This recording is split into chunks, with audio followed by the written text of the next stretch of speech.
eu convido os irmãos a abrirem a Bíblia no Evangelho de Mateus, no capítulo de número 9,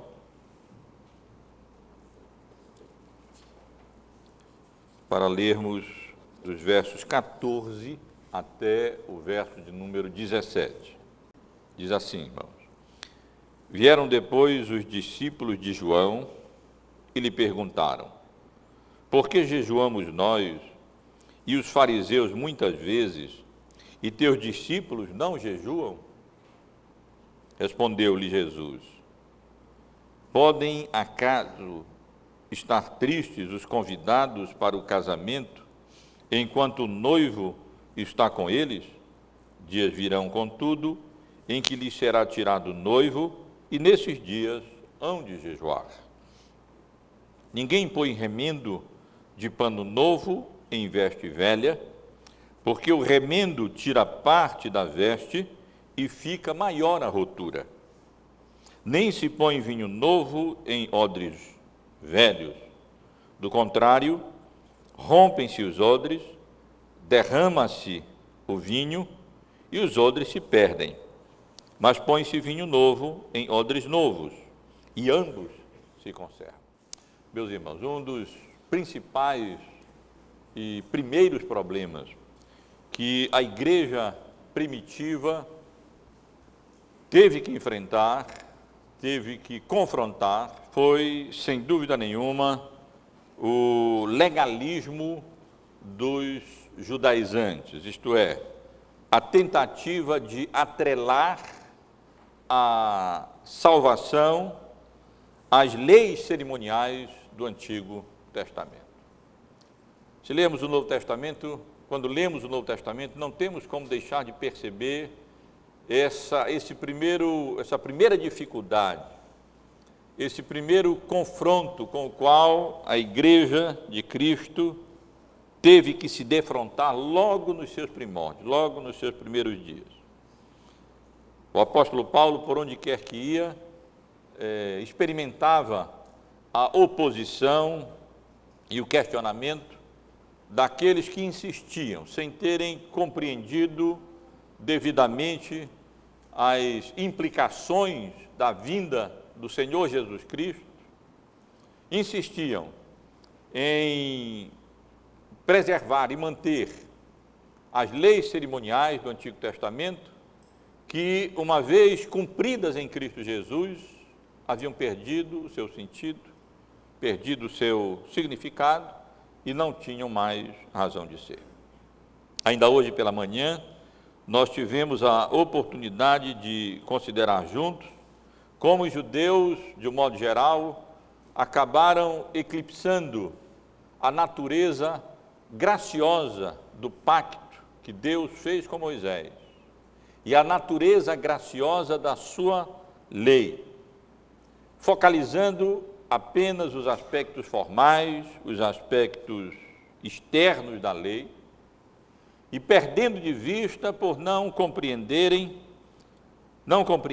que a lei havia sido dada ao povo de Deus como as palavras da aliança, o livro da aliança, não como instrumento para a justificação deles, porque por obras da lei ninguém jamais seria, ou será, ou foi jamais justificado, mas sim como um instrumento para a revelação da iniquidade e do pecado, como um meio de fazer com que aquele povo compreendesse a sua pecaminosidade, se arrependesse dos seus pecados, e então fossem conduzidos à única esperança de remissão, de perdão e de salvação, colocando a confiança deles, depositando a confiança deles exclusivamente na promessa do Messias prometido, que salvaria o seu povo dos seus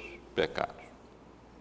E, meus irmãos, a passagem que nós acabamos de ler, aqui encontrada nos versículos 14 ao verso 17 desse capítulo 9 do Evangelho de Mateus, está relacionada a essa questão. Está intimamente ligada a esse assunto. E exatamente por isso, inicio essa mensagem mencionando essa questão que a Igreja de Cristo teve que se defrontar logo no início da sua história, nessa nova dispensação da graça, na nova dispensação do Evangelho. Nos 2 domingos anteriores, nós tivemos a oportunidade de considerar juntos a conversão e o chamado de Mateus e o banquete que ele ofereceu a Jesus e aos seus discípulos, relatado logo nos versículos seguintes, que causou a admiração, o espanto e o questionamento dos judeus, particularmente dos fariseus, por verem Jesus comendo com publicanos e pecadores. Mas Jesus não estava ali comendo com publicanos e pecadores, como se estivesse simplesmente folgando com eles, ou sentado na roda de escarnecedores. Não. Ele estava ali como médico de pecadores.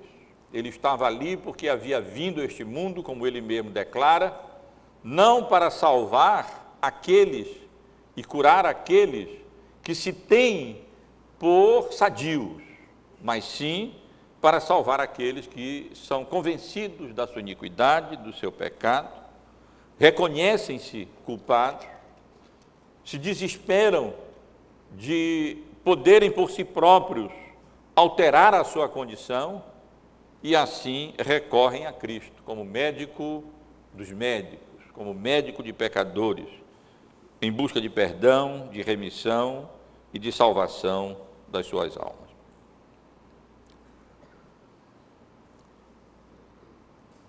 Hoje, meus irmãos, na passagem que lemos, seguinte ao questionamento dos fariseus ao fato de Jesus comer com publicanos e pecadores, nesse texto nós encontramos outro questionamento. Agora,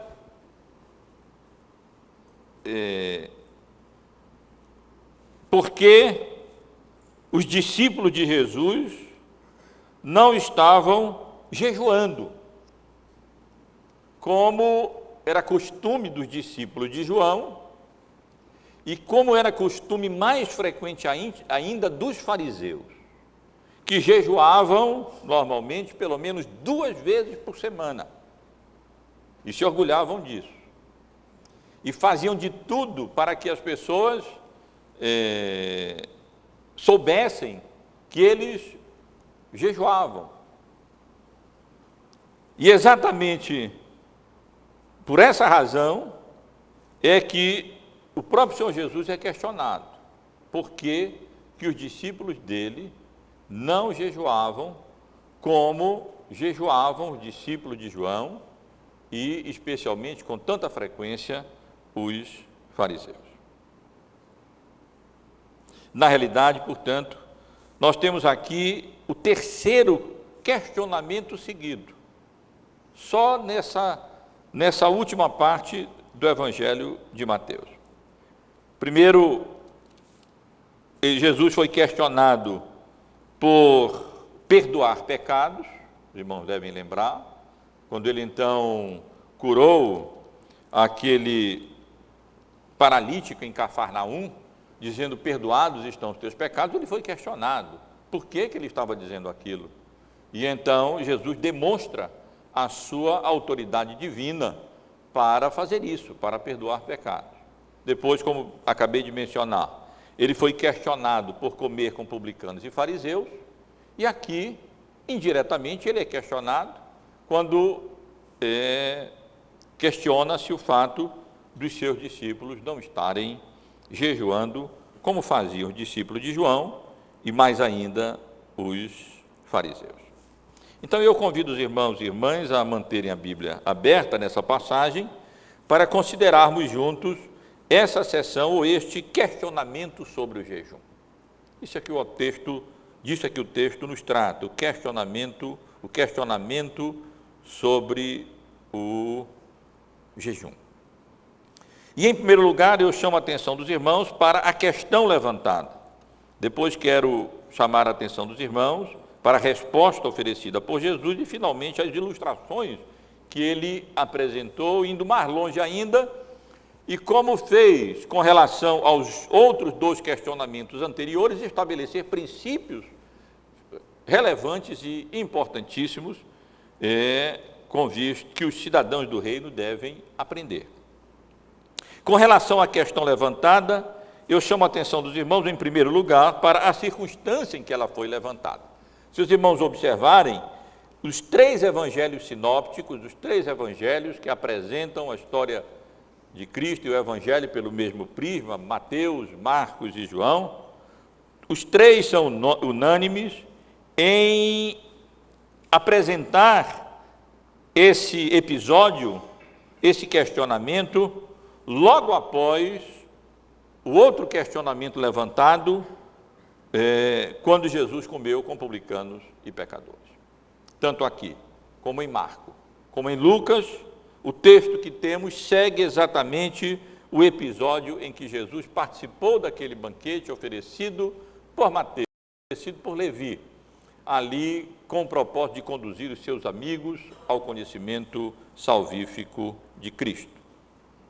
Isso, meus irmãos, torna esse questionamento ainda mais enfático, mais significativo, porque ele se dá exatamente nesse contexto. Lá está Jesus e os seus discípulos participando de um banquete.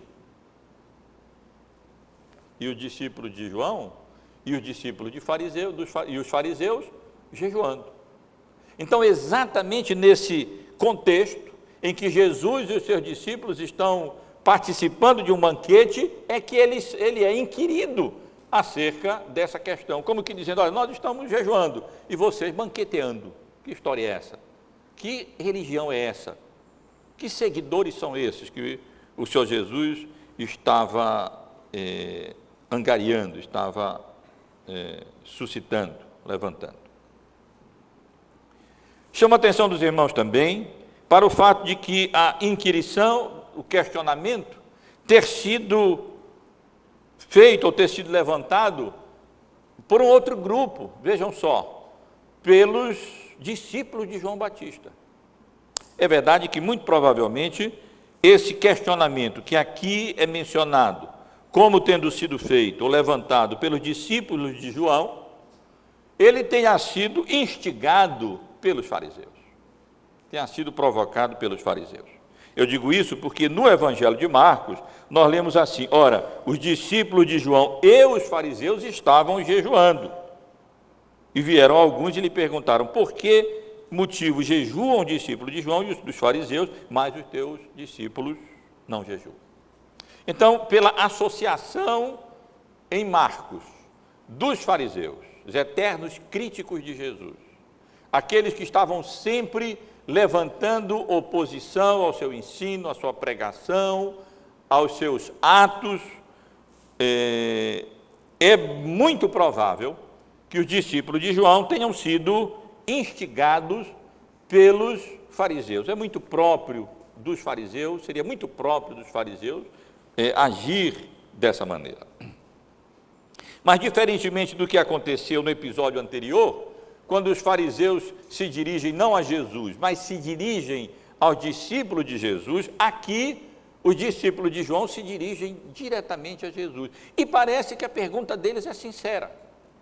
Diferentemente dos fariseus, aonde, quando eram sempre dirigidos pela hipocrisia, os seus atos estavam sempre mesclados de insinceridade e de segundas intenções, meus irmãos, tudo no texto parece indicar que a pergunta dos discípulos de João foi sincera. O questionamento deles foi sincero. E Jesus tratou com eles de maneira sincera também, e de maneira justa e bastante razoável. Chama a atenção dos irmãos também para o fato de que os discípulos de João, ou seja, aqueles que estavam deram ouvidos à sua pregação, e que tinham vindo a ele confessando os seus pecados e recebendo batismo de arrependimento, eles haviam sido dirigidos pelo próprio João ao Senhor Jesus. João Batista deixou claro: olha, eu sou apenas aquele que vim, eu não sou digno de desatar as suas sandálias, eu vim apenas para anunciar a Jesus.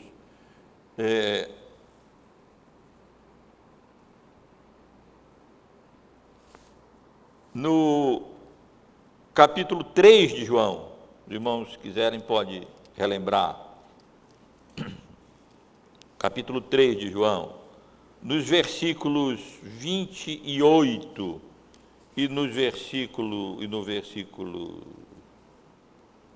até o versículo 30, nós vemos João fazendo isso de maneira muito clara. Vós mesmos sois testemunhas de que eu vos disse: eu não sou o Cristo, mas fui enviado como seu precursor. E é interessante, no versículo 9, uma referência que nos ajuda de passagem a compreender um pouco o significado do texto que nós temos aqui. O que tem a noiva é o noivo. O noivo, o amigo do noivo que está presente e o ouve, muito se regozija por causa da voz do noivo, pois esta alegria já se cumpriu em mim. Convém que ele cresça e que eu diminua. João nunca teve a intenção de criar a sua denominação, os seus seguidores. Ele veio como precursor de Cristo, se alegrava, se regozijava como um amigo do noivo, que era na realidade Cristo, e sabia que convinha que ele crescesse e que ele diminuísse. Mas essa passagem deixa claro que nem todos os discípulos de João se tornaram discípulos do Senhor Jesus. Na realidade, anos depois, quando Paulo chega em Éfeso e prega o Evangelho, lá ele encontra alguns discípulos de João que não tinham recebido ainda o batismo cristão e nem tinham ouvido acerca do derramamento do Espírito Santo. E é esse grupo de pessoas que aparentemente, sinceramente, vivendo uma forma estrita, mas ainda atrelados e presos à lei cerimonial de Moisés, sem ter alcançado discernimento do significado da vinda do Senhor Jesus, é que levanta a objeção que nós acabamos de ler e que nós estamos considerando. Ou seja, por que os discípulos eles jejuavam, os fariseus também, muitas vezes, mas os discípulos de Jesus não jejuavam. Eu já tive a oportunidade de considerar com os irmãos, em outra ocasião, em outra mensagem, qual é o ensino geral da Bíblia sobre o jejum. Nós fizemos isso quando tivemos a oportunidade de expor o capítulo 6 desse Evangelho, dos versículos 16 ao versículo 18, no Sermão do Monte, quando Jesus ensina que quando jejuardes, não vos mostreis como contristados como os hipócritas, porque desfiguram o rosto com o fim de parecer aos homens que jejuam. Em verdade vos digo que eles já receberam a recompensa. Tu, porém, quando jejuares, unge a cabeça e lava o rosto, com o fim de não parecer aos homens que jejuas, e sim ao teu Pai em secreto, e teu Pai que vê em secreto te recompensará. E nessa ocasião eu tive a oportunidade de considerar com os irmãos, de chamar a atenção dos irmãos para o fato que, conforme o Antigo Testamento, o jejum era estabelecido para ser feito apenas uma vez por ano, no dia da expiação. Se os irmãos forem ler Levítico, no capítulo 16, versos 29 a 31, depois versículos 23, 27 a 32 e assim por diante, encontrarão a expressão, nesse contexto, de instruções para o dia da expiação, que o povo de Deus deveria afligir a alma. E essa expressão traduzida como afligir a alma, significava exatamente jejuar. Então essa era a orientação do Antigo Testamento. Mas o jejum nunca tinha sido estabelecido com uma finalidade em si próprio, mas sim como um meio, um auxílio à devoção. para que as pessoas pudessem, então, naqueles dias, se concentrar na oração, na confissão, na gratidão, na consagração, e ele está, em geral, associado a dias ou momentos também e épocas de contrição, de aflição, de provação, de calamidade pública ou particular, ou pessoal, privada. Quando então as pessoas, de uma maneira especial, deveriam e poderiam se consagrar a essa prática, evitando, se abstendo do alimento, para então se consagrar à oração, ao estudo da Bíblia, a derramar a sua alma de uma maneira especial diante do Senhor e a suplicar a sua direção, a sua graça, o seu conforto, o seu consolo, a sua presença e a direção do seu Espírito. Vimos também que o Novo Testamento não aboliu a prática do jejum. A prática é assumida em várias passagens bíblicas, mas sempre para ser realizada nesse contexto. Nunca de uma maneira formal, apenas. Nunca de uma maneira ritualista. Nunca apenas realizando o jejum por realizar.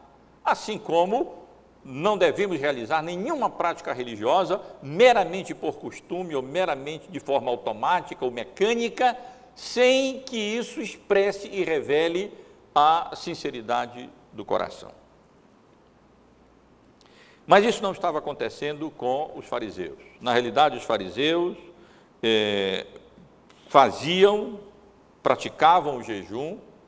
O jejum era um dos elementos essenciais da religiosidade dos judeus na época e particularmente dos fariseus, mas eles faziam isso não como por motivação sincera, mas eles faziam isso de forma mecânica. 2 vezes por semana eles faziam isso e ainda deliberadamente mostravam uma face contristada.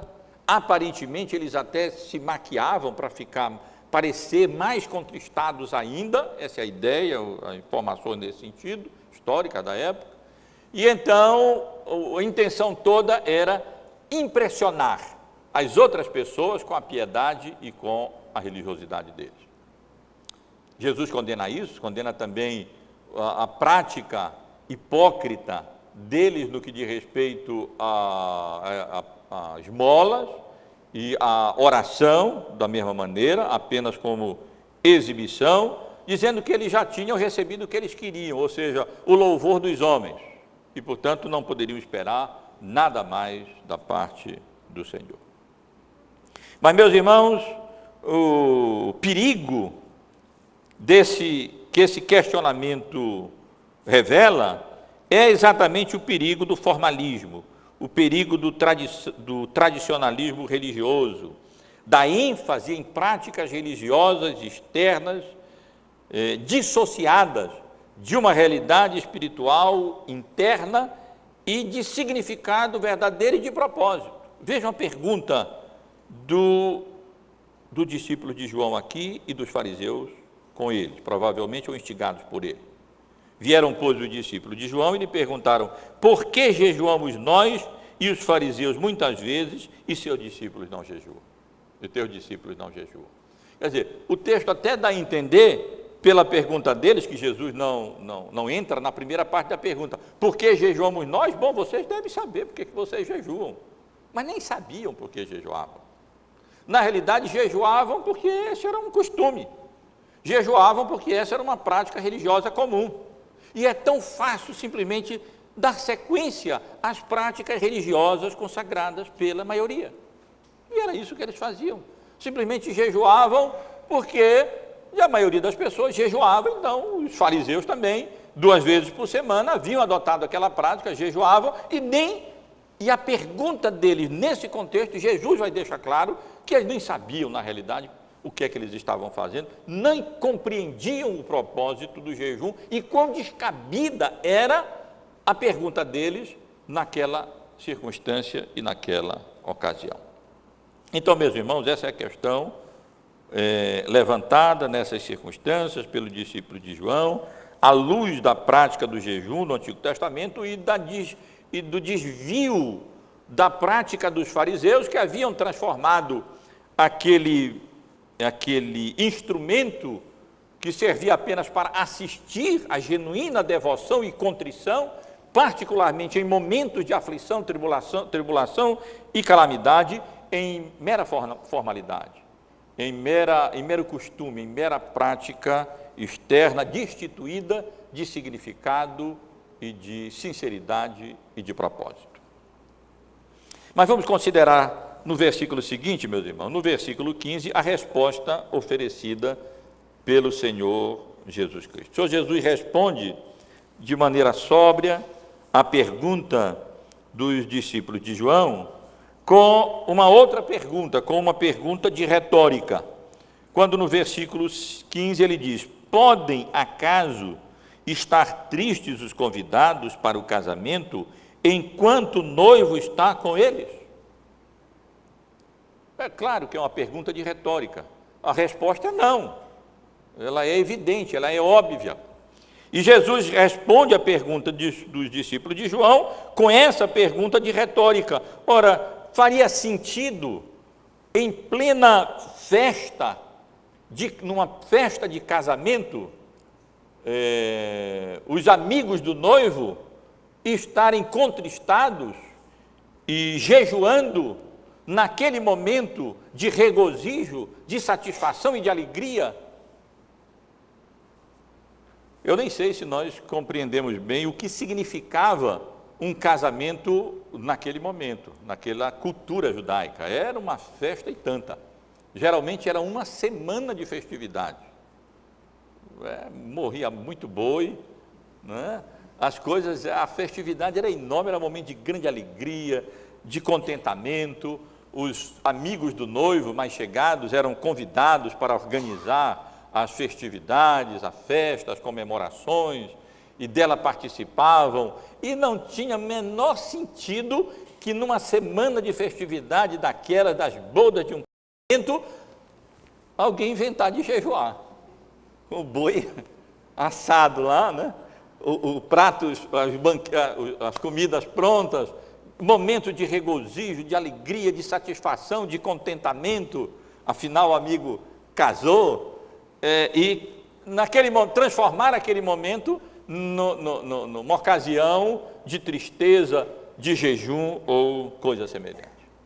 E Jesus então abre os olhos daquele discípulo de João, chamando a atenção para esse fato, que era muito bem conhecido, fazia parte da cultura deles, com essa pergunta de retórica: pode por um acaso estar tristes os convidados nesse momento, quando o noivo está com eles?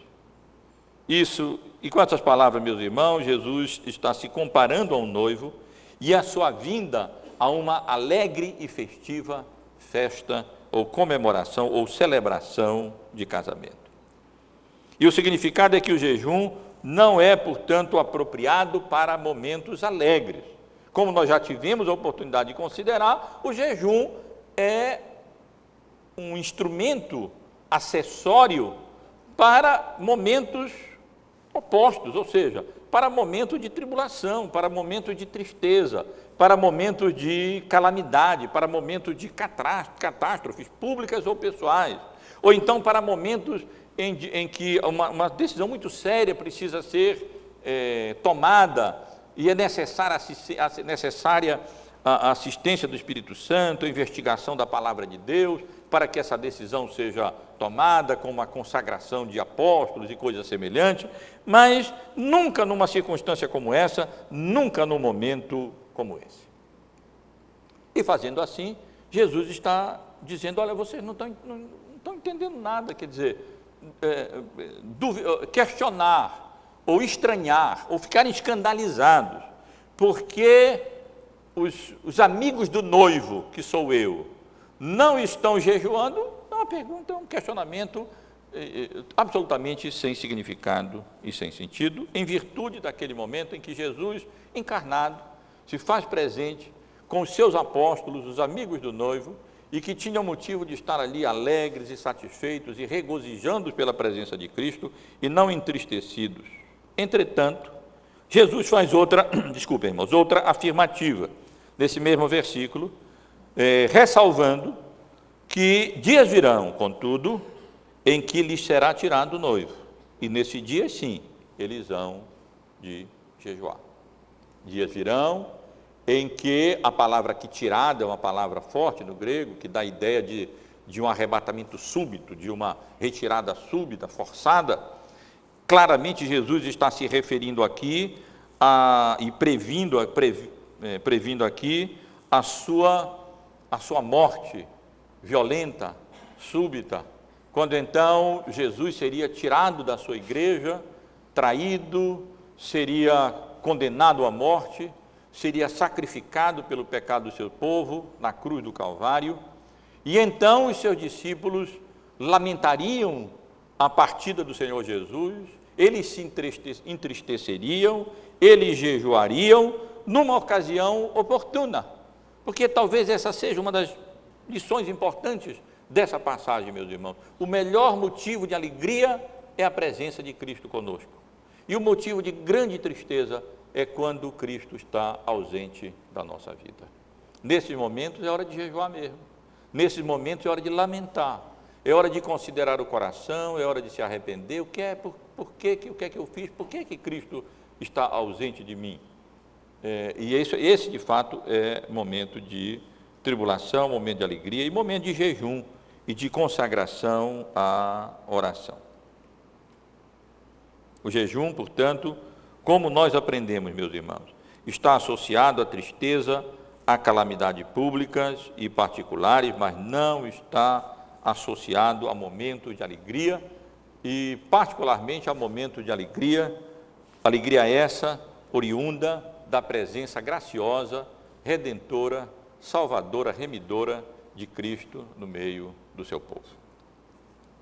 Mas o Senhor Jesus continua e depois de oferecer a sua resposta, explicar justamente a razão pela qual os seus discípulos não estavam jejuando durante a sua presença aqui com ele nessa vida, demonstrando que isso não fazia sentido e não teria cabimento, porque a sua presença se comparava àquele momento festivo de um casamento. O Senhor Jesus então avança, como ele fez nos outros questionamentos, e daí estabelece um princípio mais geral. Ele como que abre mais os olhos, ele como que aplica de forma mais ampla aquele questionamento e transmite uma lição de natureza mais profunda e mais significativa e mais perene. Quando ele então faz uso de duas ilustrações, nos versículos 16 e 17. E duas ilustrações que têm o mesmo objetivo claramente, mesmo propósito, mesmo significado. Verso 16, ninguém põe remendo de pano novo em veste velha, porque o remendo tira parte da veste e fica maior a rotura. Nem se põe vinho novo em odres velhos, do contrário, rompem-se os odres, derrama-se o vinho e os odres se perdem, mas põe-se vinho novo em odres novos, e ambos se conservam. Isto é, Jesus faz referência a uma realidade que os seus discípulos ali poderiam compreender bem, e os discípulos de João poderiam compreender bem. Ora, não faz sentido pegar uma roupa velha, surrada, e então pegar um pano novinho e fazer um remendo com esse pano novo. Os fios já estão gastos, quando for coser ali, costurar o remendo, isso vai acabar danificando a roupa velha e rasgando a roupa velha.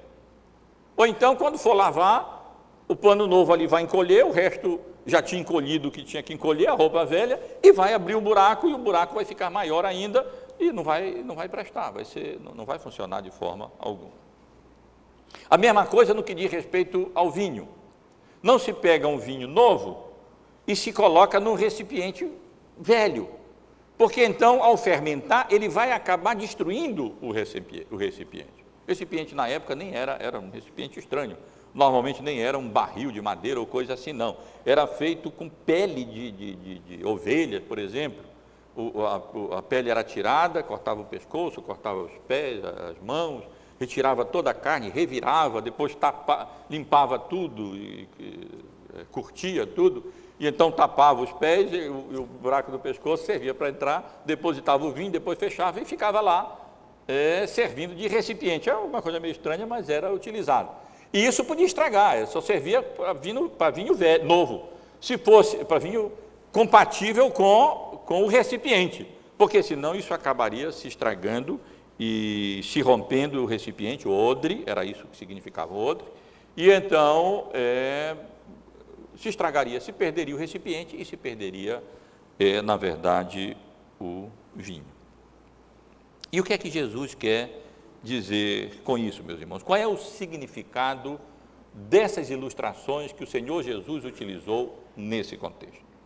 Alguns sugerem que o significado é que os discípulos de Jesus eram novos, ainda na fé, e que eles ainda precisavam de tempo para se acostumar e se afeiçoar ao rigor de uma religiosidade como a religiosidade dos discípulos de João e dos discípulos dos fariseus. Várias pessoas interpretam essas ilustrações de Jesus dessa maneira. Ou seja, seria demais exigir dos discípulos de Jesus, pessoas ali recém-convertidas, a mesma disciplina e o mesmo rigor religioso da roupa velha e dos odres antigos, da vida religiosa e da disciplina religiosa dos escribas, dos fariseus e dos discípulos de João. Mas, meus irmãos, não parece ser essa a melhor interpretação desse texto, apesar de, ao que parecer, pelo que eu li, ser sustentado inclusive por Calvino. Ao que tudo indica, o significado da figura que Jesus utilizou aqui, à luz de todo o contexto do Sermão do Monte, à luz desse contexto imediato, é que Jesus está dizendo que a sua vinda inaugurou uma nova época na história da redenção, a nova dispensação do Evangelho, a nova dispensação da graça, a nova dispensação do Espírito. E assim estava tornando obsoletas não apenas as tradições dos anciãos, o que Jesus tem mais em mente aqui, mas também a própria lei cerimonial judaica. Ou seja, em outras palavras, Jesus estava querendo dizer que não seria mais possível conciliar o Evangelho e a sua vinda com as antigas tradições dos anciãos e com a religiosidade hipócrita dos fariseus, particularmente com relação ao jejum. Essa religiosidade dos escribas, essa religiosidade dos fariseus e mesmo dos discípulos de João, elas não poderiam ser conciliadas com a religião que Jesus estava ensinando. Lembrem daquela conversa de Jesus com a mulher samaritana. Onde é que é o correto adorar? Em Jerusalém ou Gerazim? E Jesus oferece uma resposta muito significativa: nem Jerusalém nem Gerazim. Essa questão é obsoleta. Deus é espírito e importa que os seus adoradores o adorem em espírito e em verdade. E assim respondendo, Jesus diz: olha, essa é uma questão que passou. Não cabe mais estar perguntando se onde é que Deus deve ser adorado. É verdade que ele deveria ser adorado no templo em Jerusalém, mas isso havia passado, uma nova dispensação estava sendo inaugurada com a vinda de Cristo. As sombras representadas pela lei de Moisés no Antigo Testamento, a lei cerimonial, agora estava se cumprindo em Cristo. E não havia mais possibilidade de conciliar aquelas práticas religiosas do Antigo Testamento com o ensino de Jesus agora na nova dispensação. Não que ele estivesse contrariando o ensino do Antigo Testamento. Ele deixou claro no Sermão do Monte que ele veio para cumprir e que nada passaria até que tudo se cumprisse. Mas como vimos hoje pela manhã, o fim da lei é Cristo, para a justiça de todo aquele que crê. Ou seja, todos aqueles símbolos e aquelas figuras e aquelas cerimônias, e aqueles ritos, e aquelas práticas do Antigo Testamento, elas estavam encontrando o seu cumprimento em Cristo, a realidade.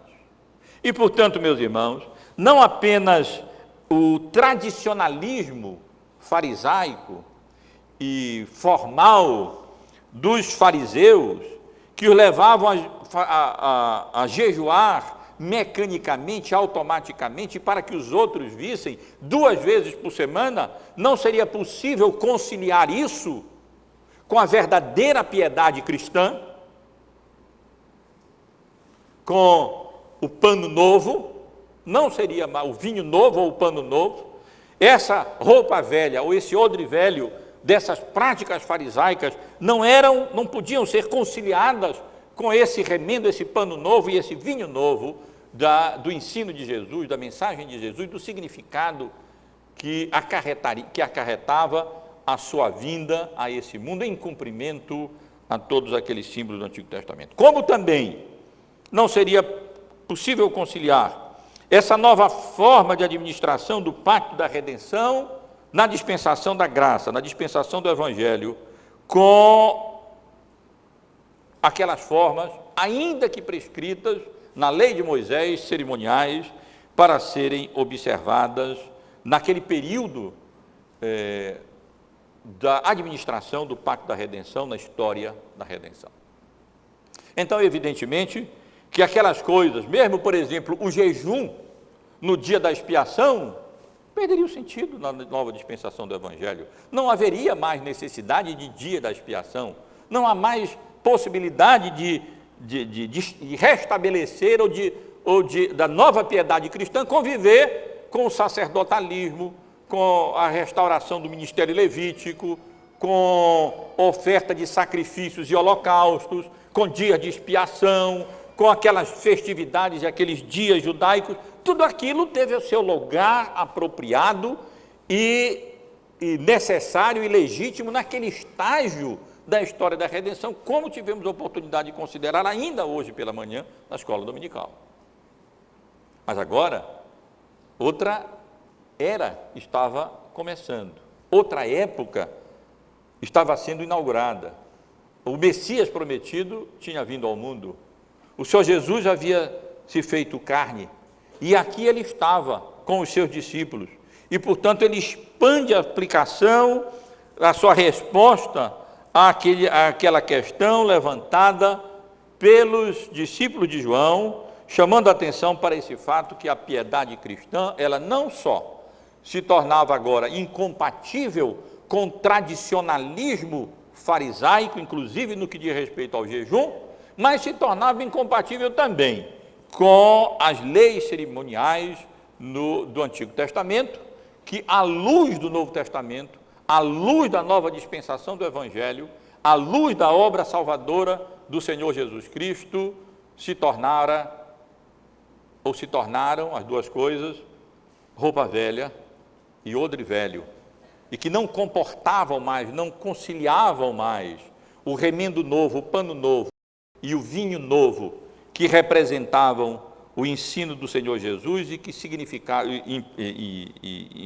com todas as implicações que isso, a sua vinda a esse mundo, a sua obra salvadora, a sua obra redentora, significava para a sua igreja, agora na nova dispensação do Evangelho, na nova dispensação da graça. Em outras palavras, o que Jesus está dizendo aqui não é muito diferente daquilo que, em outras palavras, em outro contexto, ele já havia declarado no Sermão do Monte, quando ele havia afirmado que ele não veio para revogar a lei, mas ele veio para cumprir a lei. E a lei, portanto, se cumpria nele. E não havia mais razão para aquele questionamento dos escribas, dos fariseus e dos discípulos de João, com relação ao fato dos seus discípulos de Jesus, não estarem observando aquelas tradições dos anciãos, e nem estarem observando, quem sabe até, se fosse o caso, a tradição da própria lei cerimonial judaica, porque não seria mais possível conciliar estas coisas, E ao fazerem aquelas perguntas e ao levantarem aquele questionamento, os discípulos de João e os fariseus estavam apenas demonstrando que eles não estavam compreendendo o significado da vinda do Messias, o significado da sua obra salvadora e de tudo aquilo que ele veio realizar como cumprimento de todos os tipos, símbolos, figuras e prefigurações que nós encontramos na lei de Moisés no Antigo Testamento, e muito mais ainda, tornava obsoleta e desnecessária e sem sentido a tradição dos fariseus no que diz respeito à prática do jejum. Porque quando Jesus estava aqui, pregando o Evangelho, momento de grande alegria e de gozo e de regozijo, como numa festa de casamento, os seus discípulos devendo estar, na verdade, bebendo do seu ensino e exaltando e glorificando e magnificando o seu nome, tendo contemplado aquelas grandes manifestações da sua autoridade, do seu poder, não só na realização das curas, como nas evidências do seu poder sobre as forças da natureza, sobre as forças espirituais do mal, sobre especialmente para perdoar pecados. Isso era motivo de profunda alegria, de festa, de regozijo e de contentamento, e não para continuar com aquela prática tradicional e farisaica de jejuar 2 vezes por semana, e mais ainda, e questionar e levantar o porquê que os discípulos de Jesus não estavam se conformando àqueles costumes e àquelas tradições que nem eles mesmos sabiam porque eles realizavam e porque eles estavam fazendo.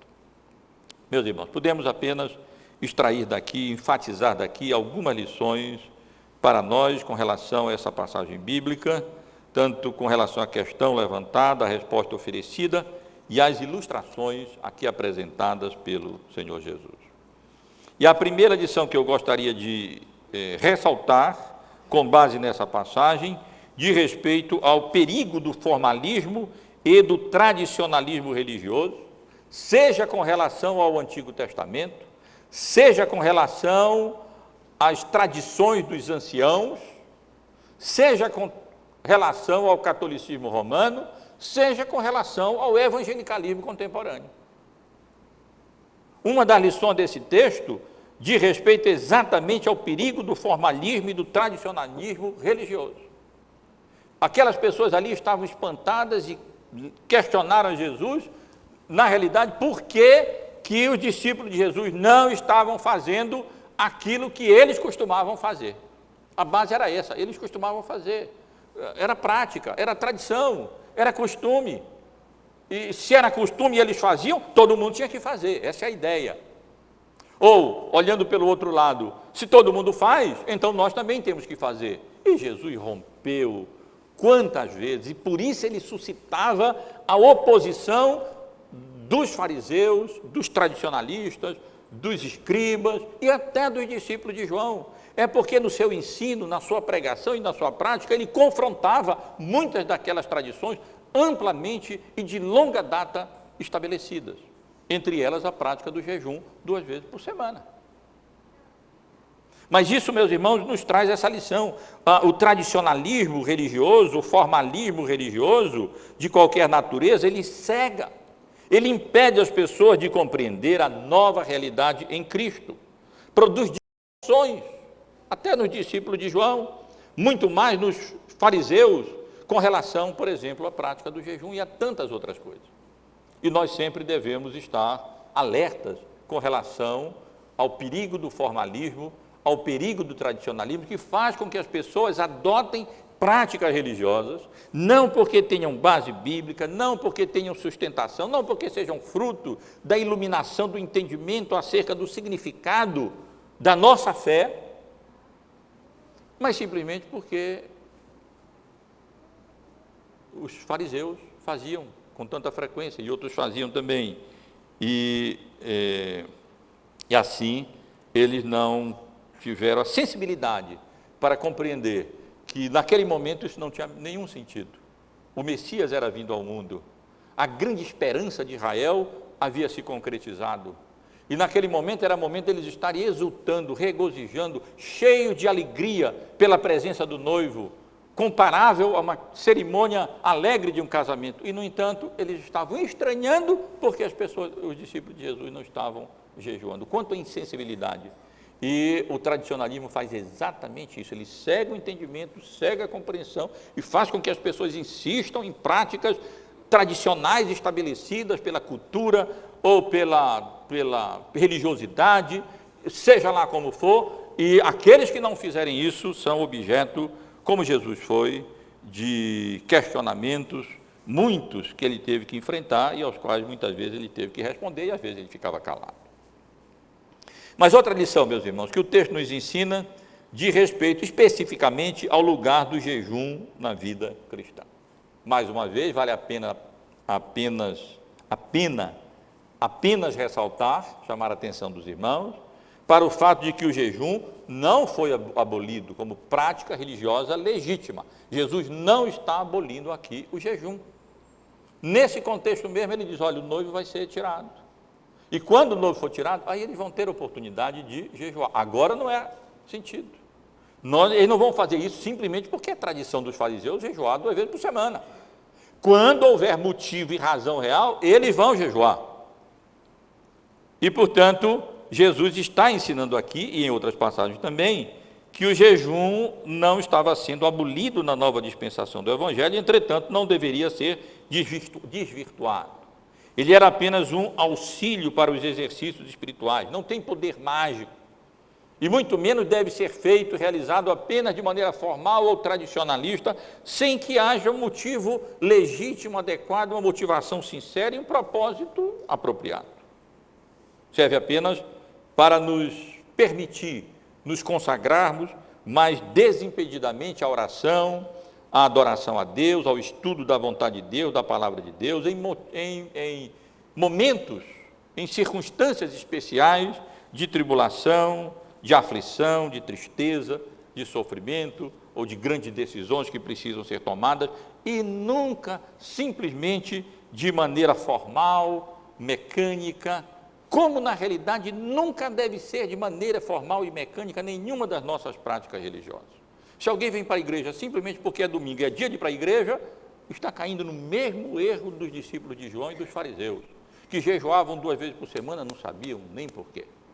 E se alguém canta e abre a sua boca, e canta hinos e canta corinhos, mas isso não expressa a sinceridade do coração, também incorre no mesmo erro, na mesma falha, no mesmo pecado que incorreram os escribas e os fariseus.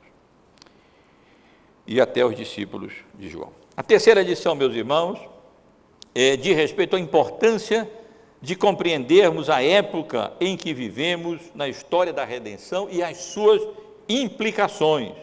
Nós não nos encontramos mais na antiga dispensação.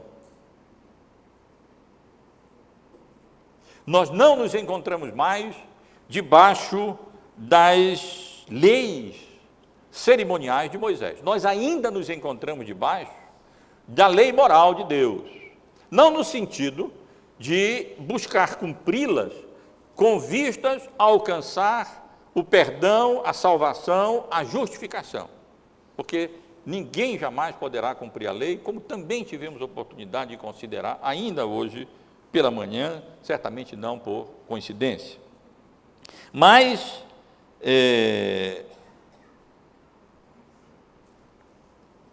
com relação à lei cerimonial, essa passou. E aquelas prescrições cerimoniais, aquela forma de religião estabelecida por Deus através de Moisés, para estabelecer um relacionamento entre Deus com o seu povo e o seu povo com ele, através do sacerdócio levítico, e através das ofertas, e através daquelas festas e daqueles dias especiais, e daquelas prescrições com relação ao tabernáculo, e depois ao templo, etc., tudo isso passou. E não há o menor sentido, e não há como conciliar essas leis cerimoniais de Moisés, e muito menos as tradições rabínicas, e menos ainda as tradições católicas, e menos ainda as evangélicas, com o Evangelho de Cristo. E essa passagem nos ensina isso. Ou seja, Nós não podemos mais ficar atrelados a qualquer tipo de costume ou de ensino ou de tradição que não seja orientado pela palavra de Deus à luz do Novo Testamento. O tradicionalismo religioso, portanto, é um retrocesso, é um anacronismo absolutamente inaceitável e sem sentido na história da redenção. Ainda hoje nós vemos pessoas querendo restabelecer o sacerdócio levítico, restabelecer praticar ainda, como a igreja faz, a igreja católica, o sacerdotalismo mesmo, sacerdote, como se a nossa ida a Cristo dependesse de um mediador humano. O nosso único mediador continua sendo Jesus Cristo, o único mediador entre Deus e os homens. E o mesmo se aplica, irmãos, eu sei que é difícil, mas o mesmo se aplica a quaisquer outras tradições, fosse o tradicionalismo dos anciãos, dos fariseus, que eles acresciam a lei de Deus, seja o tradicionalismo católico, seja também o tradicionalismo evangélico, que não pode obrigar a nossa consciência em nada, que é livre e que se encontra cativa exclusivamente à palavra de Deus, orientada pelo Novo Testamento. Nós não vivemos mais na antiga dispensação. A ênfase, portanto, do Evangelho na nova dispensação deve estar na sua natureza espiritual e não em formas externas, em ritos e cerimônias de qualquer natureza. A não ser aqueles ritos e cerimônias que permaneceram na nova dispensação, o do batismo e da ceia do Senhor. Os dois sacramentos que permanecem na nova dispensação do Evangelho. Todas aquelas outras restrições da lei cerimonial mosaica que deveriam dirigir e que dirigiam a religiosidade do povo de Deus no Antigo Testamento, passaram. Então, restrição a comer comida que tenha sangue, não faz sentido. Restrição a qualquer tipo daquelas restrições alimentares prescritas, por exemplo, lá no Antigo Testamento, não faz mais sentido. Ou então imposição de outras leis e de outros costumes e práticas adequados e próprios àquela dispensação, mas que não valem mais, não fazem sentido e não podem obrigar a consciência do crente. E muito menos tradições humanas inventadas pelas pessoas, pelos homens, podem obrigar a nossa consciência.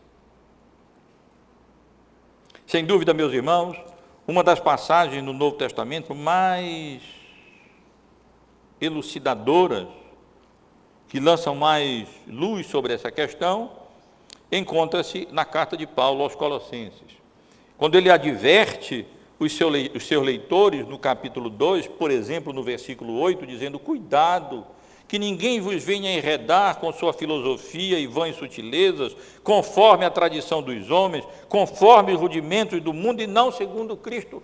Esse cuidado Paulo poderia ter escrito ali àqueles discípulos de Jesus, dizendo: cuidado, não permitam que os fariseus e que os discípulos de João venham enredar vocês com a sua filosofia, vãs sutilezas, conforme a tradição dos homens e os rudimentos do mundo, e não segundo Cristo. Não dê ouvido ao questionamento deles. Não faz sentido agora, nessa nova dispensação do Evangelho, na nova dispensação da graça. Ou ainda no versículo 16, do mesmo capítulo: ninguém, pois, vos julgue por causa de comida e bebida, ou dia de festas, ou lua nova, ou sábados, porque tudo isso tem sido sombra das coisas que haviam de vir, porém o corpo é de Cristo. Os irmãos percebem a ligação, o relacionamento? É como Paulo poderia muito bem dizer aos discípulos de Jesus ali: ninguém, pois, vos julgue. Porque que direito tinham os fariseus, ou tinham os discípulos de João, de julgar a atitude dos discípulos de Jesus por não estarem ali jejuando, por não estarem aceitando colocar remendo novo em pano velho, em roupa velha, ou vinho novo em odre velho? Não tinha mais sentido, especialmente naquela circunstância. Ou ainda, os versículos 20 ao versículo 23, se morrestes com Cristo para os rudimentos do mundo, por quê? Como se vivesseis no mundo, vos sujeitais a ordenanças, não manuseis isto, não proves aquilo, não toques aquilo outro, segundo os preceitos e doutrinas dos homens, pois que todas estas coisas com o uso se destroem. Tais coisas, com efeito, têm aparência de sabedoria, como os cultos de si mesmo, o culto inventado pelo próprio homem, e a falsa humildade e de rigor ascético, todavia, não tem valor algum contra a sensualidade.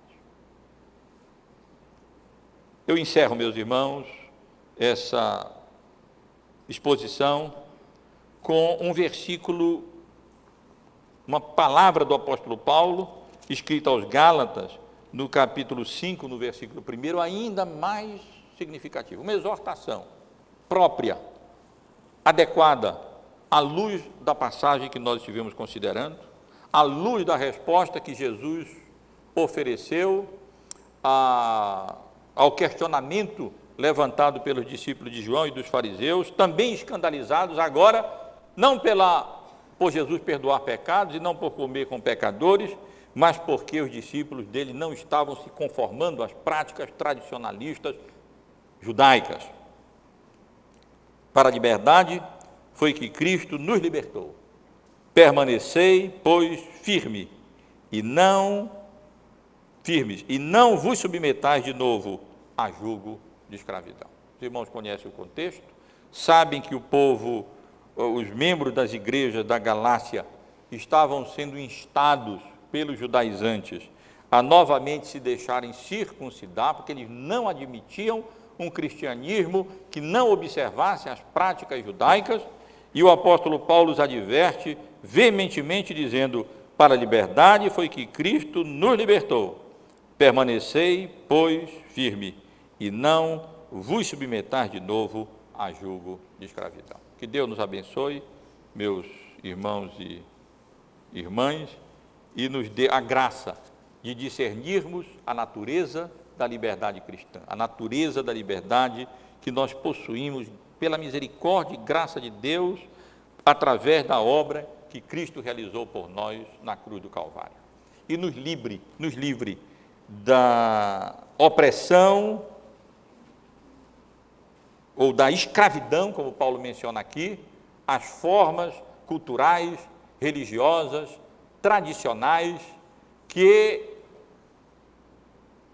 diante do Evangelho de Cristo e da liberdade que Cristo conquistou para nós, não fazem mais sentido, e são roupa velha e odre velho, que não podem comportar, nem se harmonizar com o pano novo do Evangelho, da graça de Deus em Cristo Jesus, e o vinho novo do Evangelho, representado pela obra salvadora de Cristo e por tudo aquilo que ela significa para nós em todos os sentidos, inclusive no que diz respeito a essas práticas religiosas, como a prática do jejum.